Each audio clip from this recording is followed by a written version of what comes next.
Maybe మీ కొన్ని movies మధ్యలో ఆడకపోవడం ఆ టైంలో ఎవరైనా అన్న సిచ్యువేషన్ కానీ ఆర్ మీకు అనిపించిన సిచ్యువేషన్ కానీ ఉందా?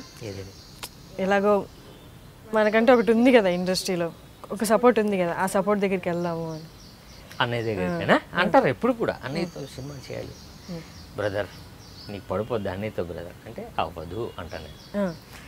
ప్రాక్టికల్గా ఏంటంటే ఒకటి మన లైఫ్ కొంతవరకు సపోర్ట్ ఉంటుందండి, ఆ తర్వాత మనం ఇప్పుడు ఎంతకాలం సపోర్ట్ తీసుకుంటాం అది కరెక్ట్ కాదు.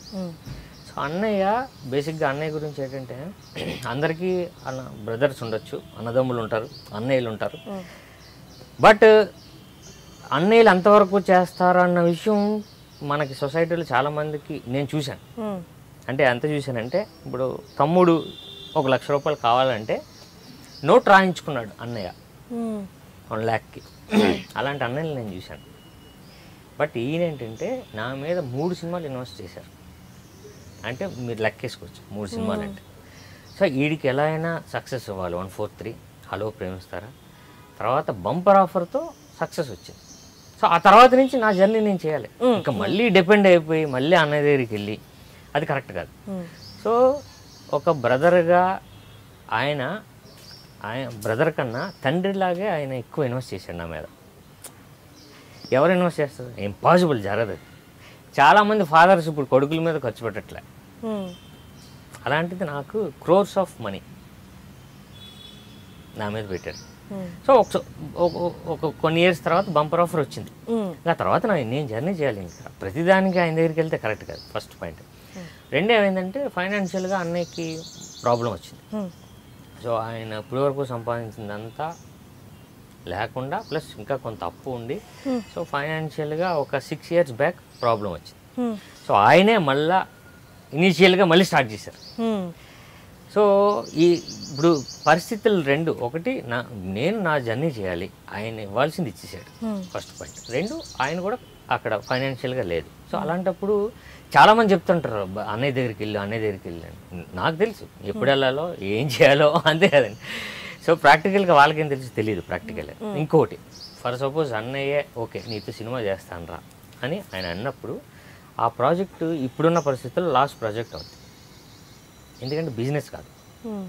సో అన్నయ్య రెమ్యునరేషన్ తగ్గించుకొని చేసినా సరే తీసే ప్రొడ్యూసర్ క్లాస్ అవుతుంది, ఎందుకంటే బేసిక్గా డైరెక్టర్ ఉంటేనే బిజినెస్ అయిపోదండి, హీరో కూడా ఉండాలి, అంటే ప్యారలల్ రేంజ్ ఉంటేనే అవుతుంది ఎప్పుడు కూడా. సో దానివల్ల ఆ ప్రాజెక్ట్ లాస్ అవుతుంది, దానివల్ల కనీసం ఒక 3-4 కోట్లు పోతాయి.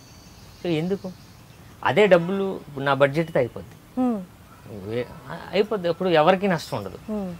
సో చాలా ఇది నాకు సజెస్ట్ చేస్తూ ఉంటారు, అంటే నేను జరగదు అవ్వదు, అది ఇప్పుడున్న పరిస్థితి కాదు, అది ప్రాక్టికల్ అంతే కదండి. ఇప్పుడు ఆయన చేయాల్సింది చేశాడు, మనం జర్నీ చేయాలి, ఇంకా తప్పలేదు. సో వస్తుంది ఎప్పుడైనా సరే మనం, అంటే నేను స్ట్రాంగ్గా ఉన్నాను, రాకుండా తప్పదు, అది జరగదు, రావాల్సింది అది. సో అప్పటి వరకు నేను చేస్తూ ఉంటాను, జర్నీ చేస్తాను. ఇంకా రాను మూవీస్లో మిమ్మల్ని మీరు చేంజ్ చేసుకొని మేబీ ఆ ఓన్లీ మాసీ లుక్కే కాకుండా ఇంకా కథకు తగ్గట్టు క్యారెక్టర్స్ డిఫరెంట్ క్యారెక్టర్స్ చేసేలా చూడొచ్చా మిమ్మల్ని? డెఫినెట్గా అండి. ఆల్రెడీ నేను ఒక సినిమా చేస్తాను, తెలుగు తమిళ్ మలయాళం 3 లాంగ్వేజెస్. అది మేము 80% చేసాం, చిన్న మిస్అండర్స్టాండింగ్ ప్రాబ్లం వల్ల అలా ఆగింది సినిమా. అది బేసిక్గా ఏంటంటే ఒక మలయాళీ క్రూ అంతా, డైరెక్టర్ మలయాళీ. సో కెమెరామ్యాన్ మన ఇండియాలోనే one of the best cameramans, gangs of Wasseypur, తర్వాత దేవిడి, చాందినివర్, ఆ కెమెరామ్యాన్, ఉడతా పంజాబ్ మొన్న వచ్చింది కదా. సో ఆ కెమెరామ్యాన్ 80% చేసాం. సో అందులో నా క్యారెక్టర్ అంతా ఎలా ఉంటుందంటే చాలా రియలిస్టిక్గా ఉంటుంది. ఒక డ్రగ్ ఎడిక్ట్, ఒక లాయర్ క్యారెక్టర్, వాడు నేను కాదు సినిమా పేరు. సో అది జరుగుతుంది అందులో డిఫరెంట్. అసలు మన తెలుగు సినిమాలా ఉండదు, అది తెలుగు సినిమాకి కొత్తగా ఉంటుంది, న్యాచురల్గా ఉంటుంది, యాక్షన్ బేస్డ్ ఫిలిం. సో అప్పుడు ఆ సినిమా ఇప్పుడు మళ్ళీ ఈ సినిమా తర్వాత కొంచెం షూటింగ్ ఉంది, అది చేస్తే డెఫినెట్గా నా క్యారెక్టరైజేషన్ కానీ క్యారెక్టర్ కానీ నా లుక్ కానీ వేరే. సో ఇంత గడ్డం పెంచుకుని ఉంటాను మొత్తం అంతా. సో అది ఒకటి ఉందండి.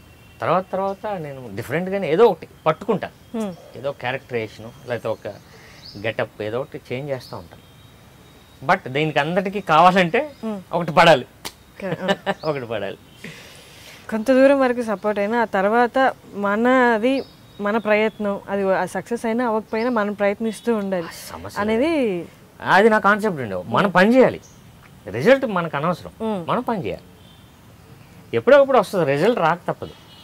బట్ పని ఆపేస్తే కష్టం. బోల్డ్ ప్రాబ్లమ్స్. అప్పుడు నాకు ఎలా ఉంటుందంటే, ఇప్పుడు నాతో సినిమా స్టార్ట్ చేస్తున్నారనుకో, ఇప్పుడున్న పరిస్థితిలో ఆడితో సినిమా ఏంటారని బోల్డ్ మంది చెప్తూ ఉంటాను డెఫినెట్గా. ఎందుకంటే అది ప్రాక్టికల్గా నేను ఎలా, నాకేంటంటే ప్రాక్టికల్ నాలెడ్జ్ అంటే అంతా నేను తెలుసు. నాకు హీరో అని లోపల కూర్చోకుండా బయట ప్రపంచం మీద శుభ్రంగా ఉంది మన ఇండస్ట్రీ మీద, వీడితో సినిమా చేయొద్దు అని చెప్తారు. సో నేను ముందే చెప్తాను, నాతో సినిమా చేయొద్దు అని మీకు చాలామంది చెప్తారు. బట్ అది డిసైడ్ అవ్వండి. ఓకే, నాతో చేయాలా వద్దా మీరు డెసిషన్ తీసుకోండి. రేపు ఇప్పుడు నాతో నాకు కథ చెప్పారుగా, మీరు బయటకు వెళ్ళగానే మీతో నాతో వద్దని చెప్తారు. సో అది మీరు ప్రిపేర్ అయ్యి నా దగ్గర రండి, నాకు ప్రిపేర్ అయ్యి నాతో తీయండి సినిమా. హాఫ్ మైండెడ్గా వద్దు. ఇప్పుడు ఇంత పెడుతున్నారు, బిజినెస్ అవ్వదు, తర్వాత ఫ్రస్ట్రేషన్ మళ్ళీ అదంతా జరుగుద్ది. సో అదంతా ఫిక్స్ అవ్వండి అని చెప్పడం జరిగింది. అలా ఫిక్స్ అయినాడే శ్రీకాంత్. లేదు, శ్రీకాంత్ రెడ్డి ఈ సినిమాకి ప్రొడ్యూసర్ అండి. ఓకే, ఆయన యాక్చువల్గా కొరియోగ్రాఫర్, బట్ ఏ సినిమా చేయలేదు, అసిస్టెంట్గా చాలా సినిమాలు చేశాడు. సో అలా కాదు, మంచి కథ విన్నాను, మంచి కథ పట్టుకొని ప్రొడ్యూస్ చేద్దాం అని డైరెక్టర్ని సుదర్శన్, ఇద్దరు ఫ్రెండ్స్, సుదర్శన్ దగ్గర కథలు విని ఈ కథ సెలెక్ట్ చేసుకొని ప్రీ ప్రొడక్షన్ బాగా చేసి 6-7 months చేయించాడు. సో ఈ సినిమాకి ఎవరైతే బాగుంటుంది అంటే సాయి అని ఇద్దరు అనుకొని, బిజినెస్ అవ్వదు ఓకే పక్కన పెడదాం, కథకి కరెక్ట్ అని ఆ ప్రొడ్యూసర్ కూడా నన్ను అప్రూవ్ చేయి. సో నేను ఇదంతా చెప్పడం జరిగింది. సో ఇది ప్రాబ్లం ఉంటుంది. సో దానికన్నిటికీ నువ్వు ఓకే అంటే ఓకే నేను ఓకే అన్నాడు. అలా జర్నీయే ఈ సినిమా. నేను రకం. అండ్ మల్టీ స్టారర్ ఫ్యూచర్లో ఏమైనా ప్లాన్స్ ఉన్నాయా?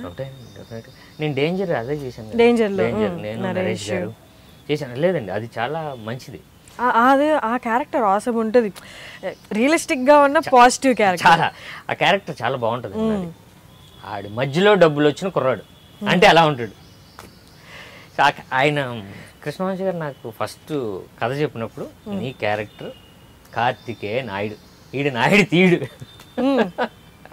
కార్తికేయ నాయుడు మధ్యలో సిరి అంటే డబ్బులు వస్తుంది కదా, ఆ క్యారెక్టర్ ఇది. పాష్ ఉంటుంది, ఇల్లు పెద్దగా ఉంటుంది, కార్లు వాడుతావు, బట్ మెడలో గోల్డ్ చైన్ మాత్రం వేసుకుంటాం ఆయన చెప్పారు ఫస్ట్. సో నాకు అర్థమైపోయింది మంద ఇంక క్యారెక్టర్ నెమ్మదిగా. సో అదే డిజైన్ చేశారు. అది చాలామంది ఆ సినిమా చూసిన తర్వాత నాకు బాగా అలాంటి క్యారెక్టర్తో సినిమా చేయమనేవారు. సో మల్టీ స్టారర్ ఎలా ఉపయోగపడుతుంది అంటే అండి, మన కెరియర్కి బిజినెస్కి బాగా ఉపయోగపడుతుంది. ఇప్పుడు ఆయనకు ఒక బిజినెస్ ఉంటుంది స్టార్కి, ఇప్పుడు నాకు ఒకటి ఉంటుంది, ఇద్దరిది మిక్స్ అయితే బిజినెస్ ఎవరు రేంజ్ పెరుగుతుంది. సో జనాలకు కూడా ఏంటంటే ఇద్దరు ఉండడం వల్ల కొంచెం మంచి కథ ఒకటి ఉండొచ్చు. సో ఎంటర్టైన్మెంట్ ఎక్కువ చేయొచ్చు, ఎంటర్టైన్ చేయొచ్చు జనాల్ని. సో మల్టీ స్టారర్ ఎప్పుడు బేసిక్గా నాకు చాలా ఉపయోగం.